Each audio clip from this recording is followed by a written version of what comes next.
Karena memang hari ini politik adalah panglima dalam segala aspek. Zaman saya Orde Baru dulu, tahun 95 ke bawah itu, kita ngobrol-ngobrol seperti ini, itu tidak boleh oleh pemerintah. Betul sekali. Jadi, ruang demokrasi kalau tidak diisi oleh kelompok-kelompok baik, maka akan diisi oleh kelompok-kelompok yang tidak baik.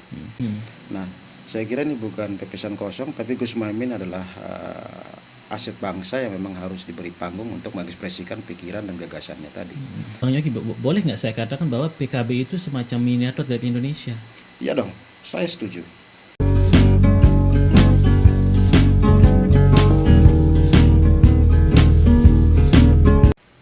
Assalamualaikum warahmatullahi wabarakatuh. Halo YouTube, selamat datang di channel Wira Podcast, ngobrol santai tanpa beban.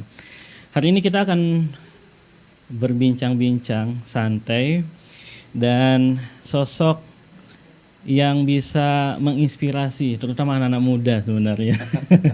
Amin, semoga ya. Iya. Saya yakin Anda juga sudah kenal sosok beliau, sepak terjang beliau dan lain sebagainya, karena beliau walaupun saat ini berada di anggota DPD Provinsi NTB, beliau juga sebelumnya sebagai aktivis ya kalau tidak salah, dan berbagai macam sudah dilakukan oleh beliau.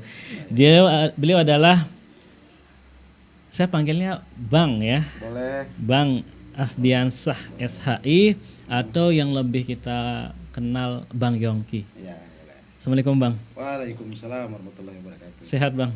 Alhamdulillah sehat, karena barusan makan Mas Wira. Barusan makan. Barusan makan siang tadi kita. Iya. Saya pertama ini luar biasa, terima kasih ke Bang Yongki. Iya. Baru turun dari pesawat, landing, belum pulang langsung ke sini ya, langsung ke studio ya. Saya Luar punya biasa. kebetulan supaya mengisi waktunya nggak space-nya tetap diisi ya. Udah saya kejar jam 2 Iya, sebentar. luar biasa Gitu, Mas ya. Wira. Ya, siap, luar biasa. Bang Yongki, ini yang mungkin kita bicara pertama tentang politik mungkin ya. Kenapa Bang Yongki, apa yang membuat Bang Yongki itu tertarik masuk ke dunia politik?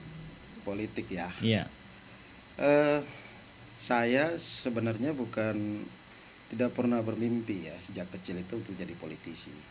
Karena saya punya prinsip sebenarnya hidup saya itu ngalir aja. Ngalir aja, ketemu sesuatu maka saya akan maksimalkan. Oke. Karena prinsip mengalir itu air itu akan mengalir walaupun tembok menghadang. Jadi dia akan penuh, meluap dan akan mengalir gitu. Iya. Nah, politik menurut saya hingga saat ini adalah jalan yang paling pas untuk mengambil peran-peran kebaikan. Untuk kebaikan orang banyak dan diri kita tentunya. Karena memang hari ini politik adalah panglima dalam segala aspek.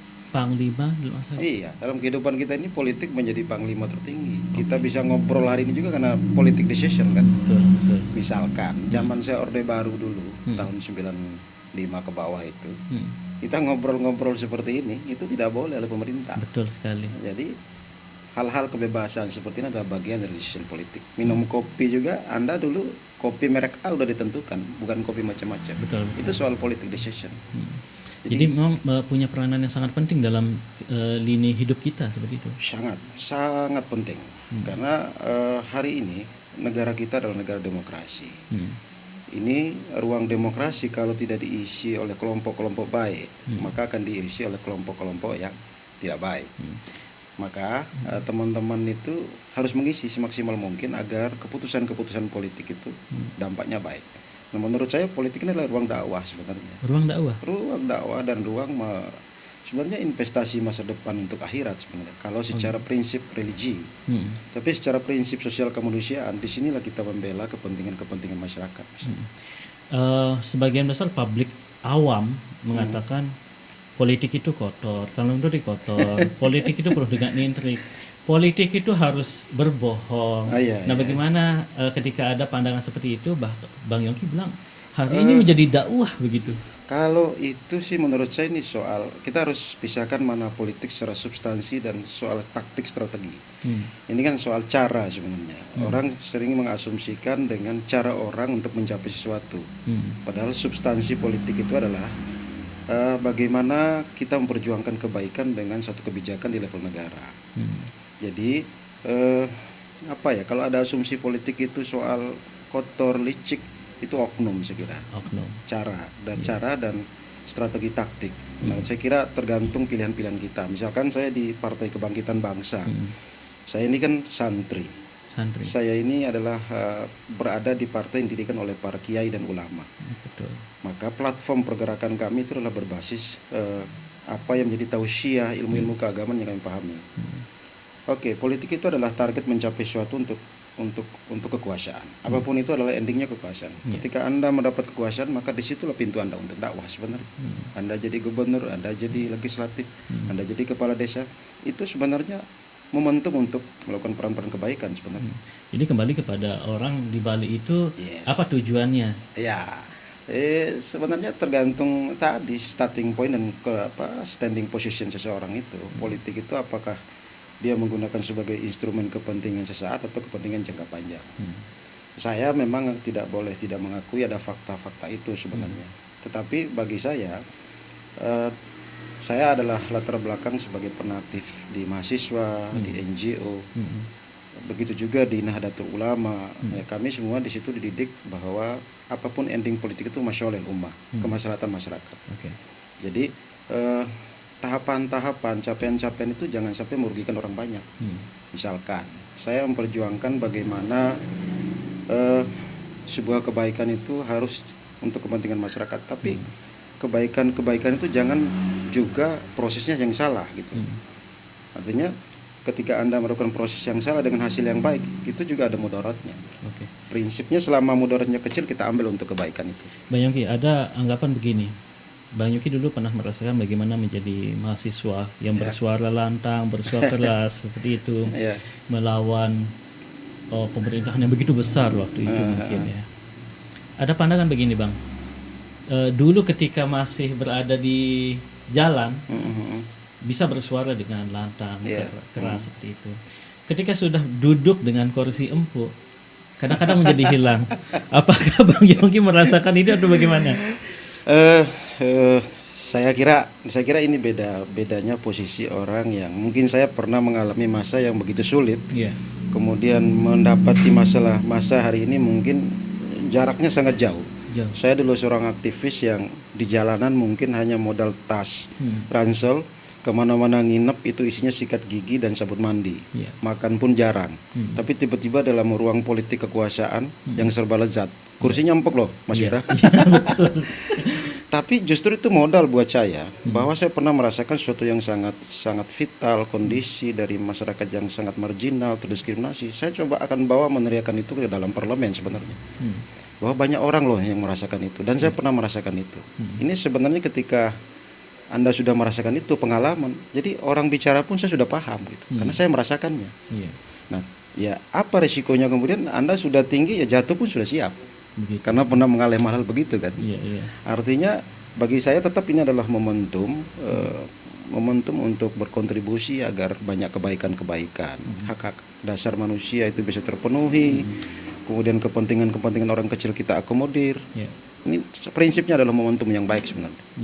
Jadi tidak selamanya benar anggapan ketika sudah berada di kekuasaan itu hilang jiwa-jiwa aktivisnya itu. Secara prinsip manusia itu begitu kan. Al-insanu mar'ul khata wal hisab. Jadi manusia itu ya selalu lekat dengan lupa dan absens, suka lupa dan lalai. Saya sadar itu sebagai manusia.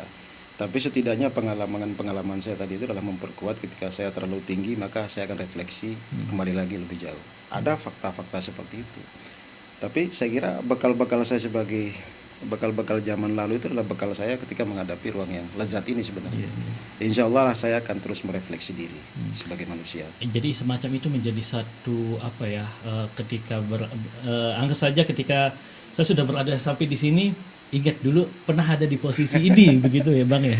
Ya selalu harusnya begitu, karena saya dulu dibangun di cara berpikir kami di kelompok ya mahasiswa dulu, refleksi aksi refleksi. Jadi kami tidak pernah akan selalu mapan, tidak pernah akan selalu tuntas dalam perjuangan. Begitu dengan posisi, karena ya kalau saya sebagai latar belakang pernah belajar banyak hal di kampus, ketika tuntas maka kita akan refleksikan kembali. Perjuangan ini belum tuntas, terus akan mengalir gitu. Bang, adakah perbedaan perjuangan mahasiswa seangkatannya Abang dengan ya saat inilah kita lihat. Iya, saya kira ada perbedaannya ya. Kalau zaman-zaman saya dulu, kami itu selalu konsumsi referensi buku-buku telahan sosial sebenarnya. Iya. Jadi nama-nama seperti Paul Freire di bidang pendidikan, Gramsci, nama-nama tokoh-tokoh sosial itu menjadi referensi bagi kami. Saya miris sekarang banyak teman-teman aktivis. Saya melihat bukan karena apa ya, karena situasinya. Jadi digitalisasi itu kadang-kadang membuat orang pragmatis, praktis berpikirnya. Iya. Dulu zaman saya itu Mas Wirat, Iya. saya itu mewajibkan diri saya sebenarnya harus baca buku 2 lembar sehari. Itu selama 10 tahun. Artinya kan tertanam pikiran-pikiran itu, bukan harus menjadi apa yang kita bawa lagi, tapi sebenarnya itu menjadi alam refleksi, kita evaluasi, menjadi dasar kita untuk kerangka perubahan sebenarnya. Nah, saya lihat itu teman-teman yang sekarang saya mengatakan kok cenderung agak praktis ya teman-teman ini. Jadi kurang mendalami. Saya tidak melihat lagi diskusi-diskusi yang mendalam soal ilmu-ilmu sosial, pergerakan. Nah, ini berdampak pada sikap-sikap politik teman-teman hari ini. Yang cenderung mungkin perlu pedalam lebih jauh gitu. Menurut saya. Perlu kita belajar banyak dari seperti di Bang Yongki lah gitu ya, dengan segala macam pengalamannya. Banyak kok teman-teman lain juga begitu kan. Angkatan saya. Apa momentum yang membuat Bang Yongki akhirnya memutuskan saya akan masuk ke dalam partai, saya masuk ke dunia politik ini? Ya. Apa momentumnya? Saya dulu ketika selesai di kampus, saya udah aktif di NGO. Dengan senior saya banyak dulu Nusa Tenggara Center, Yayasan Humanis Studies. Segmen advokasinya banyak dunia pendidikan, banyak dan dunia advokasi tentang keberagaman. Nah, hampir 15 tahun setelah saya ikut senior selalu menggagas juga NGO dengan lembaga studi kemanusiaan. Saya di situ advokasi kaum marginal, saya di advokasi anggaran terakhir. Nah, karena success story kami, saya diundang di Filipina untuk menceritakan success story itu. Nah, tapi setelah saya refleksi hampir 15 tahun, ekstra parlemen dunia CDNC itu, saya hanya bisa merumuskan satu kebijakan yang itu langsung untuk kepentingan masyarakat.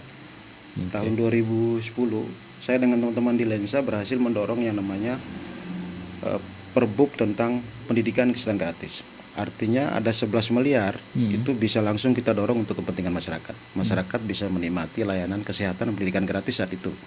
Masih tinggi SMA gratis, puskesmas gratis. Itu belum ada jam kesmas segala macam.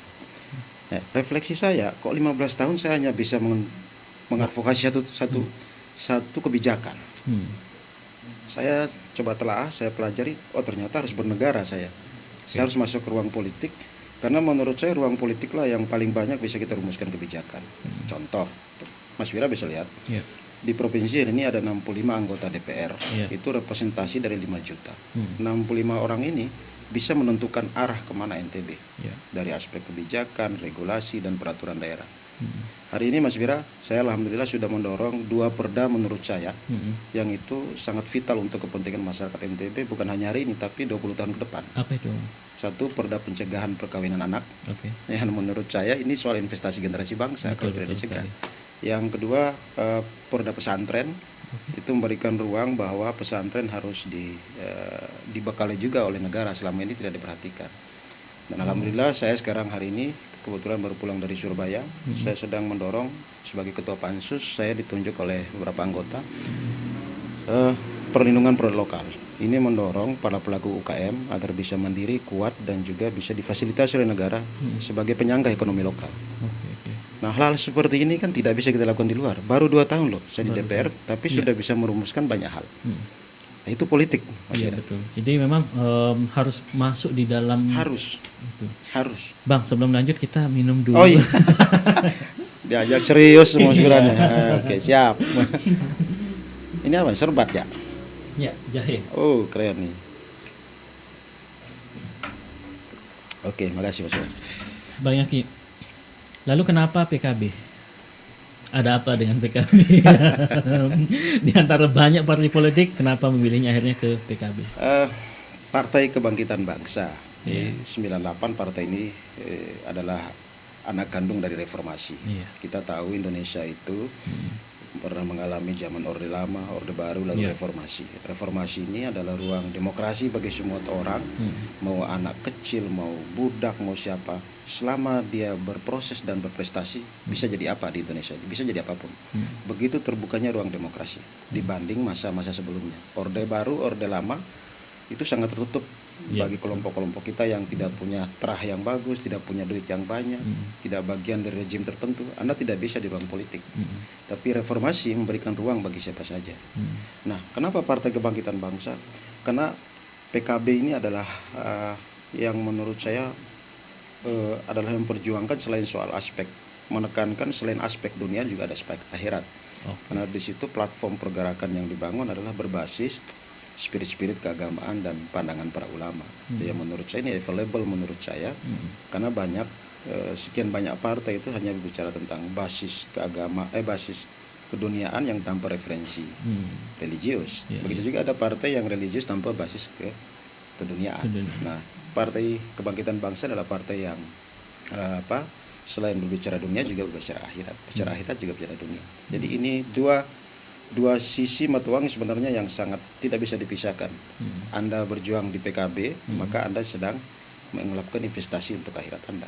Jadi ada istilah di PKB itu berpolitik itu adalah ibadah, ber-PKB itu berkah. Berkah. Jadi kan ada ulama, ada kiai, yang secara langsung kita mendapat syafaat dan segala macam. Yang menurut saya sebagai santri, saya akan selalu dalam equilibrium itu perjuangan saya. Jadi sejauh-jauh kami ini nakal, pasti akan mengingat ada tuan guru, ada kiai di samping kami sebagai pendamping perjuangan kami. Bang Yongki, saya pribadi tidak begitu tahu bagaimana di dalam tubuh PKB itu seperti apa, atau mungkin apakah sama dengan organisasi lain atau partai yang lain. Apakah di PKB itu ketika misalnya saya harus santri NU baru bisa berpolitik di PKB, ataukah ada persyaratan atau mungkin seperti yang lain? Mungkin misalnya saya nih mau masuk PKB, ada ya mungkin syarat tertentu misalnya. Enggak juga. PKB itu nih partai yang sangat terbuka. Mas Vira bisa lihat di NTT itu pengurusnya teman-teman Nasrani. Oh gitu. Full Nasrani. Benar. Iya, bahkan wakil ketua DPR-nya itu Nasrani. Oh. Di Kalimantan itu teman-teman Buddha. Oh. Iya, artinya PKB ini sangat terbuka bagi siapa saja. Tidak harus NU, tidak harus aktivis PMI. Nah, PKB ini adalah partai yang sangat terbuka karena memang visi besar yang ingin dibangun adalah bagaimana ya tadi membumikan tentang spirit Islam rahmatil alamin. Islam rahmatil alamin itu kalau Mas Wira tahu bukan soal platform Islam secara ideologis yang kaku itu, tapi Islam itu adalah keselamatan bagi siapa saja. Selama dia manusia, ya dia adalah makhluk Tuhan yang harus dilindungi. Mau Islam, mau Buddha, mau Hindu, mau Cina, mau tidak, mau Arab, mau Sumbawa, mau Bima, semua boleh bergabung di PKB ini. Ya, saya kira contohnya sudah banyak. Tidak harus anak NU, justru anak NU wajib di situ. Karena platform perjuangannya PKB ini dilahirkan oleh Nahdlatul Ulama untuk semua umat, untuk semua orang. Tetapi bagi siapa saja welcome dan sangat dibutuhkan oleh PKB sebagai energi perubahan menurut saya. Jadi bisa dikatakan betul seperti yang Bang Yongki katakan, selain berdakwah, memang juga bernegara di NU ini gitu ya. Kita sedang mengerjakan bahwa kerja-kerja kemanusiaannya adalah kerja-kerja perintah ketuhanan sebenarnya. Ini yang dibangun. Jadi ada yang dikenal di kami itu di PKB itu antroposentrisme transendental. Jadi sifat-sifat ketuhanan tentang keadilan, kebaikan, kejujuran itu kita internalisasi menjadi sikap-sikap seorang kader gitu. Maka peran-peran kita ini ya peran-peran sifat kebaikan tadi sebenarnya. Transformasinya ke situ sebenarnya. Bang, apa hal yang menurut Abang itu sangat menurut Bang Yogi pribadi, oh di PKB ini luar biasa, nggak ada di tempat lain lah begitu. Apa gitu? Mas Wira, begini di PKB itu ya, secara religius itu Anda selalu diingatkan Anda itu makhluk Tuhan. Makhluk Tuhan yang harus berbakti kepada sesama makhluk Tuhan. Contohlah Kami setiap sekali tahun itu ada khataman Quran yang disebut dengan Nusantara Mengaji. Bagi setiap kami diwajibkan khataman. Begitu juga kami di setiap ini ada sholawat Nusantara. Ada kegiatan-kegiatan yang sifatnya religius tapi dampaknya sebenarnya untuk kemanusiaan. Nah di sisi lain di PKB itu kan sistemnya udah bagus. Artinya figurnya sudah ada. Figur kami adalah sekarang Pak Gus Abdul Muhaimin itu. Abdul Muhaimin Iskandar adalah figur sentral yang bukan hanya soal, ini bukan soal patronistik tunggal, tapi memang keberhasilan kesuksesan beliau. Beliau kan udah 3 periode, sudah berhasil menginvestasi generasinya hampir di seluruh Indonesia. Dan saya kira apa yang menjadi gagasan dan pemikiran itu adalah gagasan yang memang akan kita teruskan menerus. Ya outputnya adalah tadi membumikan Islam rahmatul alamin. Itu yang menjadi satu keywordnya lah ya. Ya, membumikan Islam rahmatul alamin. Jadi kita semua ini Islam lahir batin gitu. Jadi Islam tuh ingat, bukan tekstual Islam itu agama sebagai mazhab atau ideologi, tapi Islam ini keselamatan bagi semua umat manusia dimanapun berada, wabil khusus di Indonesia.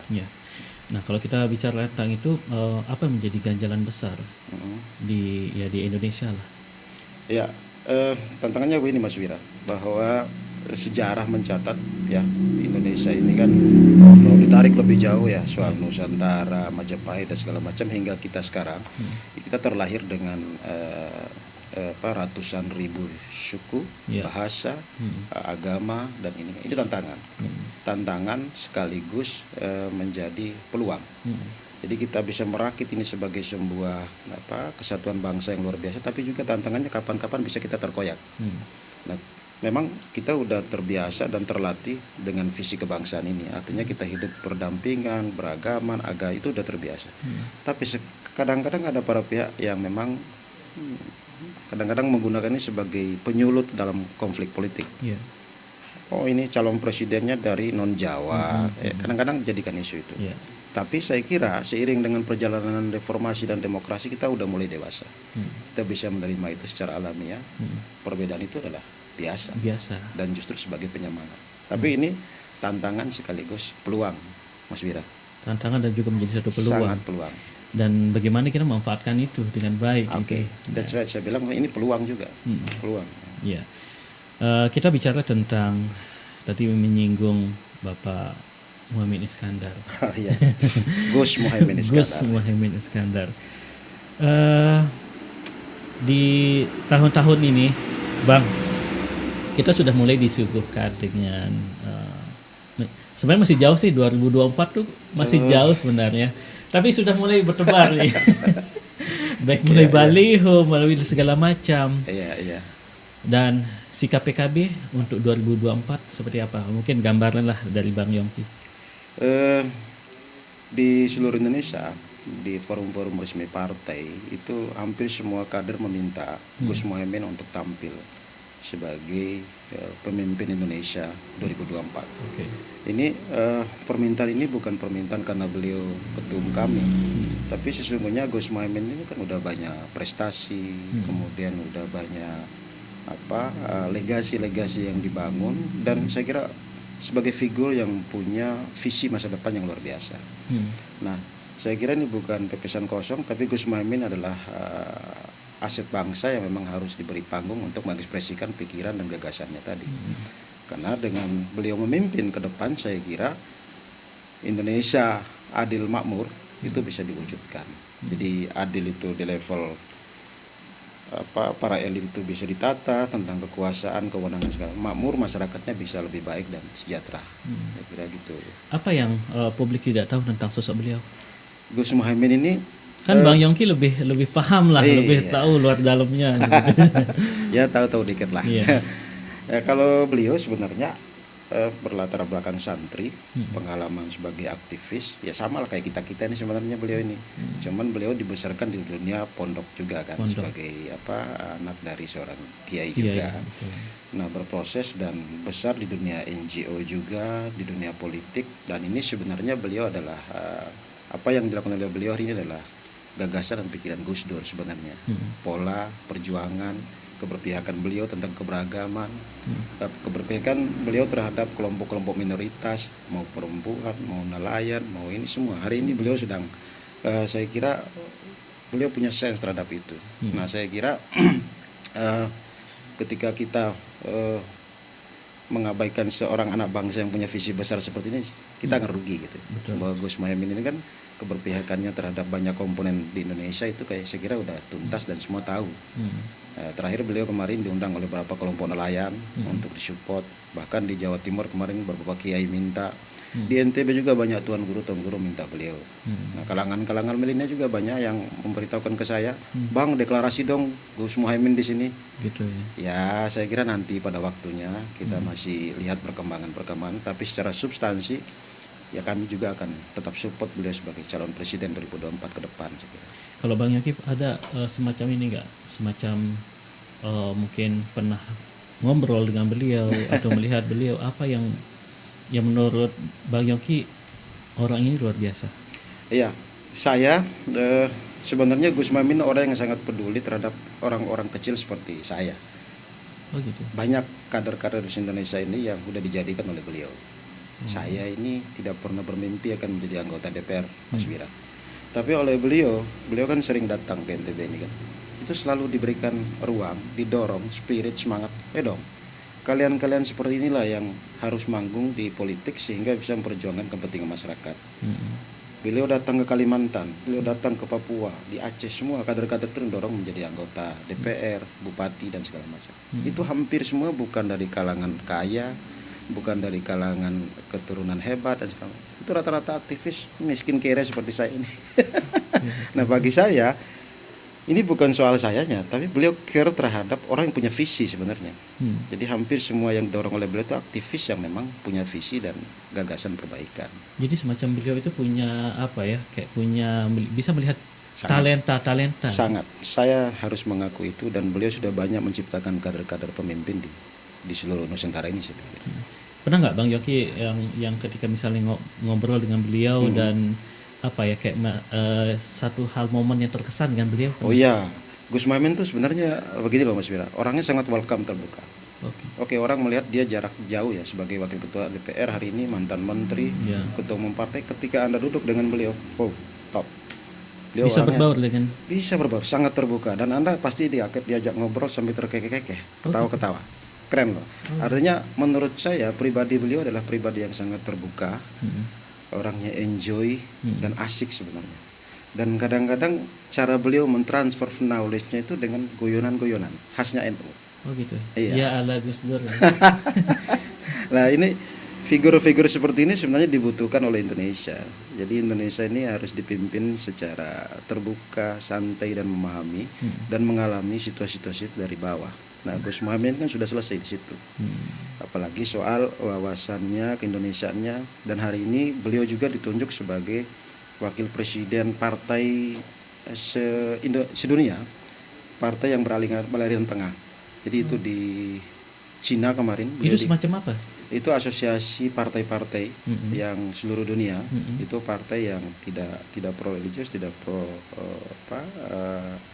sekularisme, tapi partai-partai tengah.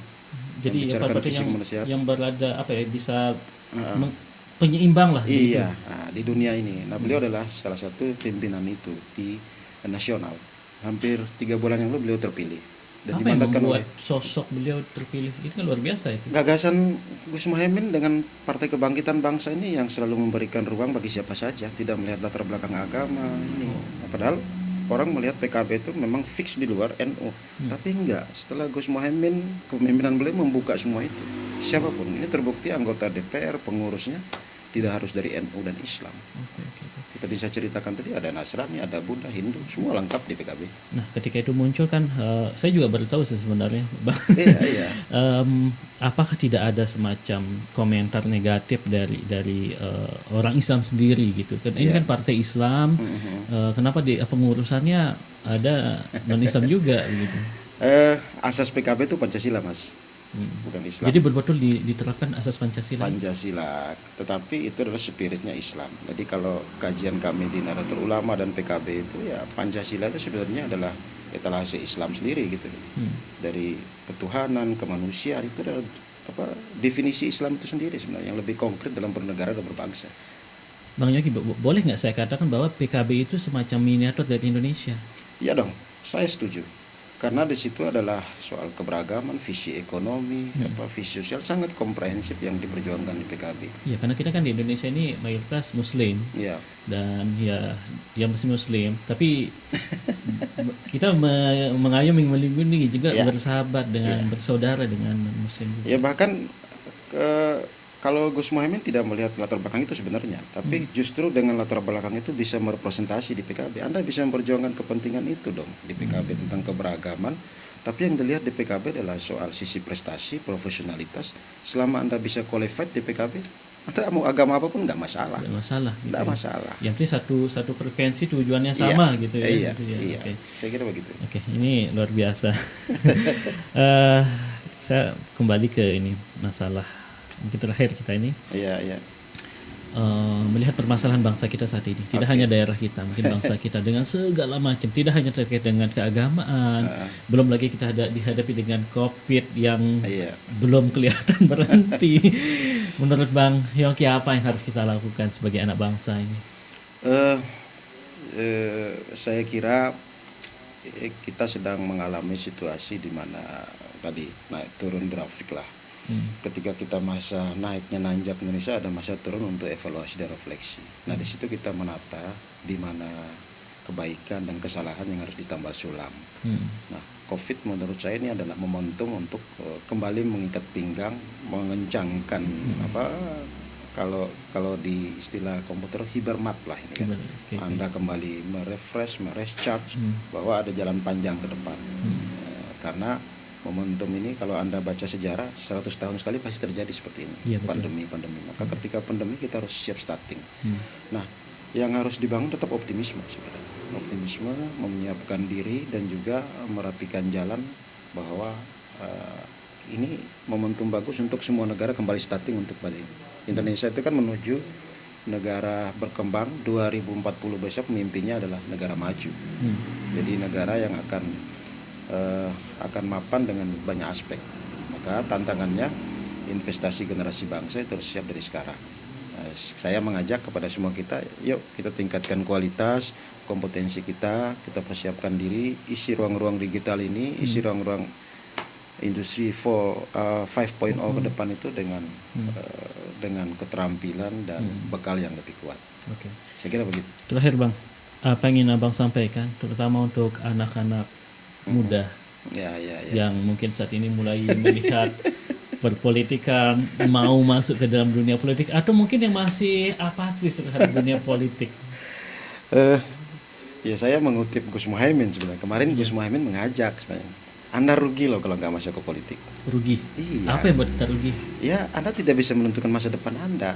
Ya saya bilang, mau belajar tatap muka saja itu kebijakannya kan di politik. Betul. Itu kan kebijakan Mendikbud berdasar perintah presiden. Presiden itu bisa diintervensi juga oleh legislatif. Betul. Nah artinya ini kan ruang-ruang politik. Nah saya mengajak, ayo teman-teman siapkan diri masuk di ruang politik. Anda pilih jadi presiden, Anda pilih jadi gubernur, Anda pilih jadi DPR, Anda pilih jadi bupati, wali kota. Itu adalah ruang untuk Anda untuk menentukan masa depan Anda. Jadi jangan tidak menyiapkan diri, maksimalkan potensi Anda, persiapkan diri matang untuk di ruang politik. Kalaupun tidak mau masuk, ya doronglah para politisi yang itu punya visi yang sama dengan Anda, yang perjuangan kepentingan kaum muda. Ya salah satunya Gus Muhaimin lah saya kira. Luar biasa ya. Jadi sekali lagi nih, saya yakin Anda selama 30 menit ini mendapatkan semacam ilmu dan pencerahan baru dari Bang Yongki. Bang, terima kasih banyak atas waktunya. Ini siap, Mas Wira, siap. Sesuatu hal yang luar biasa, dan jangan kapok datang ke podcast. Saya senang diundang dan terima kasih lah. Sukses terus lah untuk Mas Wira podcast ini, luar biasa lah. Iya, siap. Dan terima kasih Anda sudah bersama kami di podcast hari ini bersama Bang Yongki yang sangat luar biasa. Dan terima kasih di Viral Podcast, ngobrol santai tanpa beban. Wassalamualaikum warahmatullahi wabarakatuh dan sampai jumpa. Waalaikumsalam warahmatullahi wabarakatuh.